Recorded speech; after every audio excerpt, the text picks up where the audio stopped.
Bonjour, nous nous retrouvons aujourd'hui pour une troisième partie du cycle sur le Forex qui a pour but de discuter le lien entre la publication de statistiques macroéconomiques et les réactions sur le change. Le webinaire que vous allez visionner aujourd'hui est réalisé par le site Trader Forex et sponsorisé par le courtier AvaFX. Avant de débuter ce webinaire, je vais commencer par me présenter. Je m'appelle David Furcage, je suis analyste technique professionnel diplômé et vice-président de l'Association française des analystes techniques. Comme à l'habitude, avant de débuter la session, nous allons commencer par exposer le plan.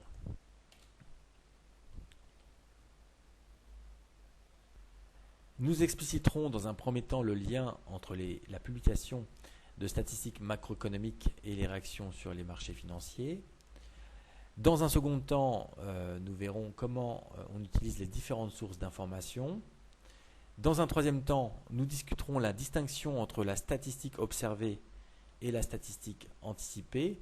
Enfin, dans un quatrième temps, nous présenterons un cas concret qui se propose d'étudier la réaction de l'euro-dollar suite à la publication de l'emploi américain. Enfin, comme à l'habitude, nous conclurons sur les idées qu'il fallait retenir de ce webinaire. Voyons à présent par quel mécanisme les statistiques économiques se diffusent dans le prix des actifs. Les statistiques macroéconomiques qui sont publiées régulièrement, de manière hebdomadaire, mensuelle ou trimestrielle, témoignent de l'évolution de la croissance, de l'inflation et de l'emploi dans un pays ou une zone.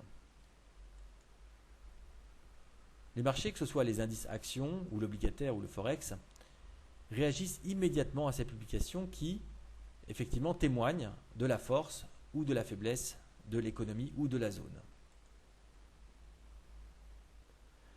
Voyons à présent quel pourrait être l'effet attendu de la publication d'une statistique de l'emploi supérieure à ce qui est anticipé par le marché. Eh bien, une bonne statistique de l'emploi améliore nécessairement la confiance des employés, des salariés et des consommateurs en général, qui auront alors une propension à consommer plus importante au cours des mois à venir. Du côté des producteurs, des entreprises, eh bien, cette hausse de l'emploi, cette progression de l'emploi peut signifier, par rapport à ce qu'on vient d'évoquer, que la demande pourrait augmenter. Eh bien, pour répondre à cette demande, les entreprises pourraient être incitées à investir davantage. Donc plus de consommation, plus d'investissement implique une demande globale plus importante et potentiellement un profit pour les entreprises cotées plus important. Donc l'impact d'une bonne statistique de l'emploi est positif pour les actions. Voyons à présent ce qui se passe pour les autres marchés. Alors en ce qui concerne le marché obligataire, dans une situation où l'économie se situe en phase d'expansion, eh bien, une bonne statistique de l'emploi peut mettre en alerte la Banque centrale contre d'éventuelles tensions inflationnistes. Si la Banque centrale craint des tensions inflationnistes, eh bien, elle peut être tentée d'augmenter ses taux d'intérêt, ce qui est négatif pour le marché obligataire, sachant qu'il y a une relation inverse entre le prix d'une obligation et les taux d'intérêt. Donc si les taux d'intérêt progressent, le prix des obligations diminue. Alors reste à évoquer ce qui se passe du côté de la devise du pays considéré. On vient de dire que dans ce pays, les taux d'intérêt progressent. Si les taux d'intérêt progressent, eh bien le rendement des actifs de ce pays devient tout à coup plus attractif. Nous avions observé dans le webinaire numéro 2 que l'une des causes de l'appréciation d'une devise était justement le fait que le rendement des actifs d'une zone devient tout à coup justement plus intéressant. Et bien c'est justement le cas, donc l'impact sur la devise est positif. La devise s'apprécie suite à une progression de l'emploi supérieure à ce qui est anticipé par le marché. Alors, remarque additionnelle, ce qu'il faut savoir sur le Forex, c'est que la devise, ou donc le marché d'échange, est l'un des actifs les plus sensibles aux publications de statistiques macroéconomiques. Donc dès lors que l'on souhaite s'investir ou investir sur le marché des changes, il faut nécessairement s'intéresser aux publications de statistiques macroéconomiques. Alors justement, afin de ne rien rater sur le marché des changes, voyons quelles sont les différentes sources d'informations. Alors, il foisonne sur Internet de nombreux calendriers de publication de statistiques macroéconomiques qui permettent d'obtenir toutes les informations dont nous avons besoin. Mais il y en a un que j'affectionne particulièrement, c'est Forex Factory, qui est disponible par ailleurs sur la plateforme AvaFX et sur le site trader-forex.fr. Alors pourquoi je l'affectionne particulièrement? Parce qu'il est un des calendriers qui est le plus complet et le plus ergonomique. Alors on peut en outre paramétrer sur ce calendrier l'heure, ce qui permet, quelle que soit la publication à travers le monde, que ce soit en Chine, en Australie ou aux États-Unis, eh bien, de savoir à quelle heure de Paris, cette publication va être diffusée au marché. On peut aussi appliquer un filtre. Vous voyez ici que j'ai coché les statistiques correspondantes à la Grande-Bretagne, au Japon, à la Suisse et aux États-Unis, et que j'ai décoché les statistiques qui ont un impact faible, à savoir les petites maisons jaunes et blanches. Donc in fine, en appliquant ce filtre, je n'obtiendrai que les statistiques qui ont un impact important sur les zones ici que je viens d'évoquer. Alors ce qui est intéressant aussi sur ce calendrier, c'est qu'il permet de visionner des historiques de statistiques macroéconomiques. Donc si l'on clique par exemple sur l'emploi, eh bien on pourra observer cette courbe, plutôt cet histogramme, qui relate de la création ou de la destruction d'emplois aux États-Unis depuis 2000. Alors cette information permet de mener un peu ces analyses macroéconomiques. Notamment ici, on peut observer que la profondeur de la crise de 2009 en termes de destruction d'emplois est bien plus importante que celle du début des années 2000. Ce calendrier permet enfin d'obtenir des informations supplémentaires concernant chacune des statistiques. Alors ici, je présente les informations concernant l'emploi aux États-Unis.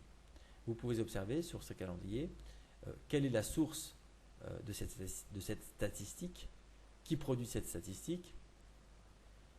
Vous pouvez observer qu'est-ce que mesure cette statistique, quel est l'effet attendu sur la devise selon que cette statistique est plus forte ou moins forte que ce qui est anticipé par le marché, quelle est la fréquence de publication de cette statistique et enfin, quand aura lieu la prochaine publication. Alors, notez enfin que pour ceux qui sont réticents à lire en langue anglaise, sachez que sur le site trader-forex.fr, vous pouvez aussi trouver des notes explicatives, donc en français, dans la rubrique calendrier. En dehors d'Internet, on peut aussi regarder les chaînes spécialisées que sont CNBC et Bloomberg qui diffusent le résultat des publications en temps réel, bien évidemment, et qui permettent d'écouter les commentaires de spécialistes et de journalistes avant et après la publication, ce qui n'est pas inintéressant puisque cela permet de s'éduquer et de progresser en économie et en finance. Alors évoquons à présent la différence entre anticipation des analystes et résultats observés. Avec une remarque préliminaire, sachez que les anticipations des économistes se nomment le consensus. De quoi s'agit-il? Le consensus constitue une moyenne de ce qui est anticipé par le marché avant la publication de la statistique macroéconomique. Donc grossièrement, on va interroger des économistes de banque et on leur demande quelles sont leurs anticipations. On en fait une moyenne et cette moyenne correspond donc à une attente du marché. Le résultat des publications est quant à lui diffusé par le biais de différents médias, que ce soit Internet ou la télé, à la date et l'heure prévue. Alors afin d'illustrer ce qui vient d'être dit, nous allons commenter un calendrier. Alors peu importe la date et le jour, mais intéressons-nous à ce que révèle ce calendrier en termes d'information. Vous pouvez déjà dans un premier temps observer que j'ai appliqué deux filtres à ce calendrier. Celui qui consiste à sélectionner uniquement les informations émanant des États-Unis et parmi ces informations, celles dont l'impact est le plus fort sur la devise.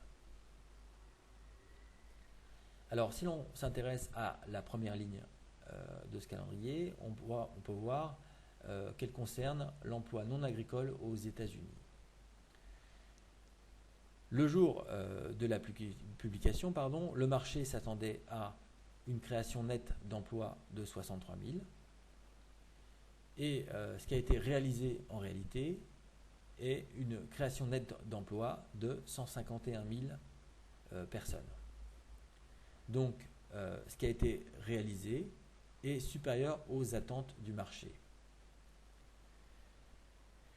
Si l'on s'intéresse à présent à la seconde ligne de ce calendrier, vous pouvez observer qu'elle concerne le taux de chômage aux États-Unis et que le consensus s'établissait à 9,6%. Donc, les différents économistes anticipaient un taux de chômage de 9,6% sur la période.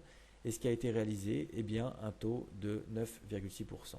Donc, dans ce cas-là, le consensus est égal à ce qui est réalisé.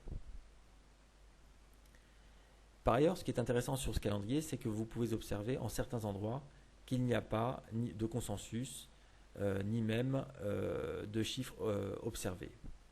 Il s'agit de discours de banquiers centraux ou de personnes liées à la Banque centrale américaine.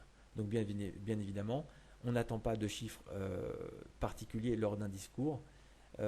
Pour autant, les discours de banquiers centraux sont très importants en termes d'impact sur la devise. Enfin, notez qu'un écart important entre le consensus, donc ce qui est anticipé par le marché, et la statistique observée peut provoquer une forte variation de la devise. Alors, intéressons-nous à présent à un cas concret, à savoir l'impact de la publication de l'emploi américain le 8 octobre 2010 sur l'euro-dollar. Donc sur ce bout de calendrier, vous pouvez observer l'emploi non agricole aux États-Unis qui était attendu à 1000, donc 1000 créations d'emplois.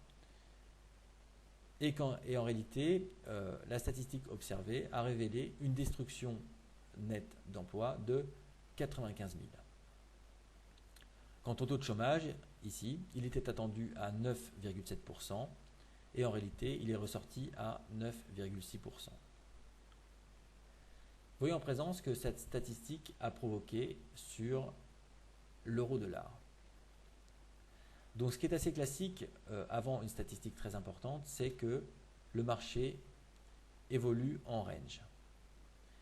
Tous les opérateurs attendant cette statistique ne prennent pas de position et le marché évolue en tendance latérale. Avant la statistique, le range, donc avant 8h30, le range observé est faible et est de l'ordre de 15 pips. Au moment de la publication, la réaction sur la devise est violente. La statistique est beaucoup plus mauvaise qu'attendue et cela provoque une dépréciation du dollar ou une hausse de l'euro-dollar. Vous voyez qu'entre 8h30 et 8h40, la devise progresse de 90 pips.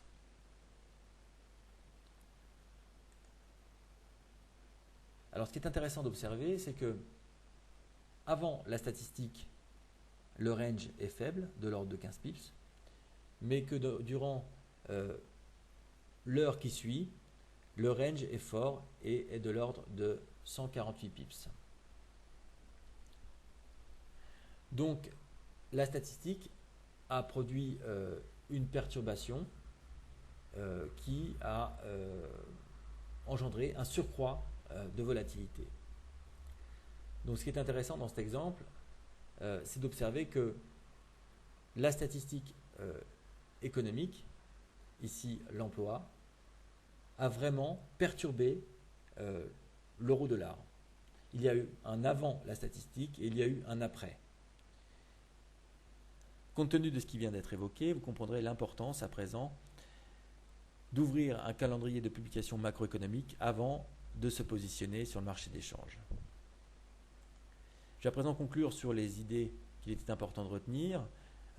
Parmi elles, la première idée que j'ai essayé de véhiculer, c'est qu'il existe un lien fort entre statistiques macroéconomiques et marchés financiers. Et ce lien est d'autant plus fort en ce qui concerne le marché des changes. Donc il convient de bien s'informer avant de se positionner. Pour s'informer, il existe différentes sources d'informations que l'on retrouve sur Internet ou sur les médias télévisuels tels que CNBC ou Bloomberg, qui sont des chaînes spécialisées et qui diffusent de l'information en temps réel. Que ce soit sur Internet ou les médias télévisuels, eh bien, on obtient toutes les informations dont nous avons besoin. Alors rappelez-vous aussi que le consensus établit une moyenne de ce qui est anticipé par le marché et que toute surprise, à savoir un écart très important entre le consensus et ce qui est observé, est de nature à provoquer une réaction importante sur la devise. Enfin, lors du prochain webinaire, nous analyserons plus en profondeur encore l'impact des nouvelles macroéconomiques sur la devise, puisqu'il s'agissait ici d'une première partie, donc seconde partie lors du prochain webinaire concernant ce sujet. Je vous remercie pour votre écoute et je remercie le sponsor AvaFX, courtier sur le Forex et les CFD. Et je vous donne rendez-vous très vite pour un nouveau webinaire sur trader-forex.fr. À bientôt.